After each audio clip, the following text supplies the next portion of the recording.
La famille, bonjour à tous, j'espère que vous allez bien. Ça y est les frères, nous voilà à quoi 24 heures un peu plus d'un des matchs les plus attendus de la planète football. Manchester City, Real Madrid, match retour de Ligue des Champions, demi-finale les frères. Et franchement, ça va être du lourd, ça va être quelque chose et je pense qu'il va y avoir encore un ou deux clics au spectacle qu'on a eu au match. Allez les frères, je vais pas vous mentir. Cet avant-match, il va être là pour essayer de scruter l'adversaire, essayer de savoir dans quel état d'esprit doit arriver cette équipe du Real Madrid. Parce que je commence à voir un peu des trucs bizarres dans les compos. J'ai regardé quelques vidéos qui sont sorties aujourd'hui sur des avant-matchs et ça parlait de passer dans une défense à 3 et tout. Calma les gars, je connais Carlo Ancelotti, on le connaît tous les gars, c'est quelqu'un de conservateur. Et je pense pas que c'est quelqu'un qui va changer sa compo de dernière minute pour essayer de maîtriser Haaland ou quoi. Non, il a très bien fait avec Rudiger, ça a été très bien avec un 4-3-3 classique de base. Donc ces rumeurs-là, elles m'ont fait un peu peur. Bref, on va scruter ça dans le détail, on va parler de la compo plus tard.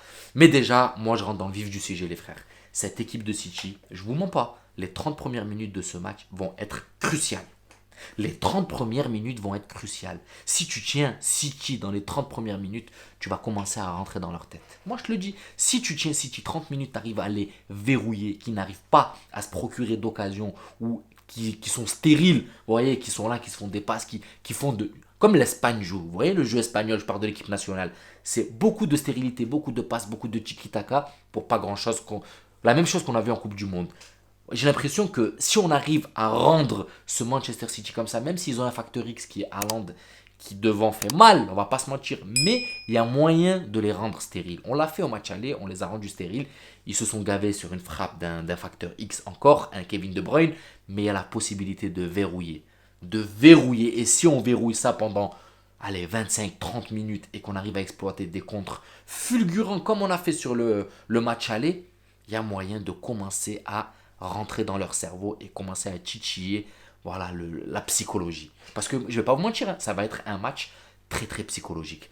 Parce que niveau technique, niveau tactique, les 22 joueurs sont au point. On va pas se mentir les gars. Manchester City pardon, a déjà plus de 22 joueurs au point.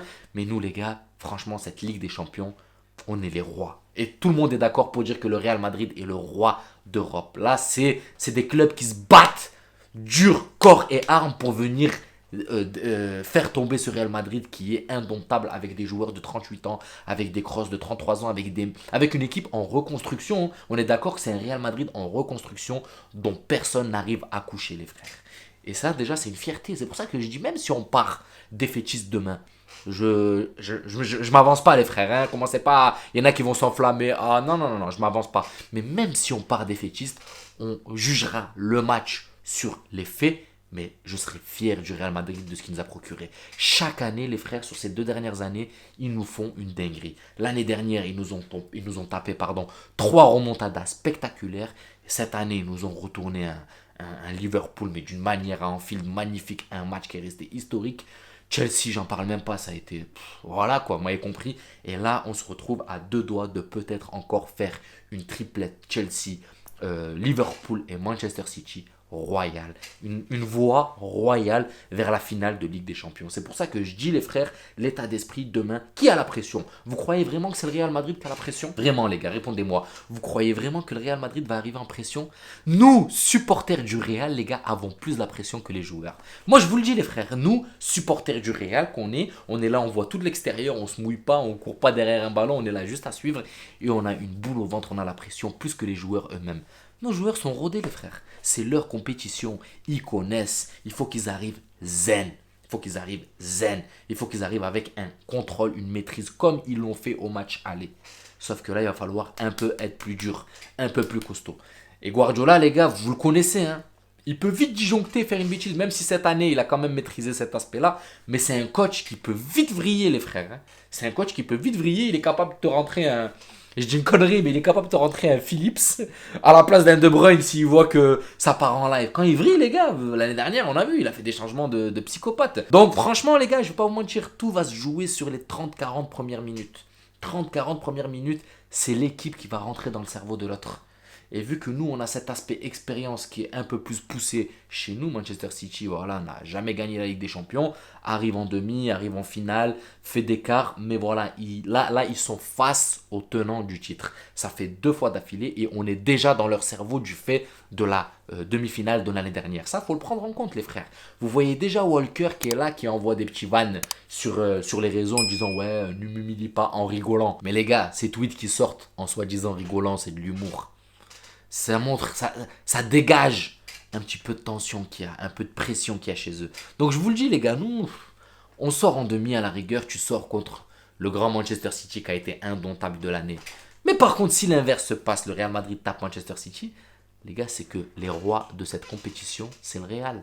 C'est le Real. C'est pour ça que je dis, les gars, demain, 30 minutes à fond pour rentrer dans leur tête. Maintenant, compo, je vais pas vous mentir, les frères. Niveau compo, j'ai entendu des choses, comme j'ai dit, comme quoi Carlo voudrait adapter, jouer en 3-4, je sais pas, un truc bizarre. Non, non, faut rester sur notre 4-3-3 habituel. Si Camavinga est en place, faut mettre Camavinga à gauche. À la rigueur, donnez-moi votre point de vue, je vais pas vous mentir, mais Militao, je sais même pas si on devrait le mettre titulaire. Au vu de la suite de mauvais matchs qu'il fait, et là, venir le remettre sur un gros match de Ligue des Champions, en sachant que le match aller s'est très bien passé avec la charnière qu'on avait. Je sais pas. Donnez-moi votre avis si vous pensez que Militao doit être titulaire sur ce match. Après, oui, c'est sûr qu'on parle d'un défenseur central d'aspect mondial qui est un monstre, c'est clair. Mais quand tu regardes sur les derniers matchs, il a fait quelques boulettes. Ça serait malheureux qu'on perd demain à cause d'une boulette de Militao, les gars. Donc, est-ce qu'il devrait être titulaire demain? Je sais pas. Franchement, je sais pas. Moi, je suis plutôt conservateur comme Carlo Ancelotti et quand il y a quelque chose qui a bien marché avant, j'aime bien le garder. Vous voyez le délire? Et devant, j'aimerais revoir un Rodrigo, les frères. J'aimerais revoir un Rodrigo, je vais pas vous mentir. Rodrigo, remplaçant, ils veulent l'utiliser comme facteur X, comme super sub, mais ça peut pas marcher tous les ans. Hein. Rodrigo va pas rentrer super sub tous les ans, les frères. Certes, il pourra te bousculer un petit peu une équipe de City, mais moi j'aimerais dès le début qu'il soit là pour exploiter les contres. J'aimerais que dès le début, il soit là pour exploiter les contres. Maintenant, dites-moi vous ce que vous en pensez. Quel compo vous verrez face à cette équipe de Manchester City. Mais moi, je vous la donne, les frères.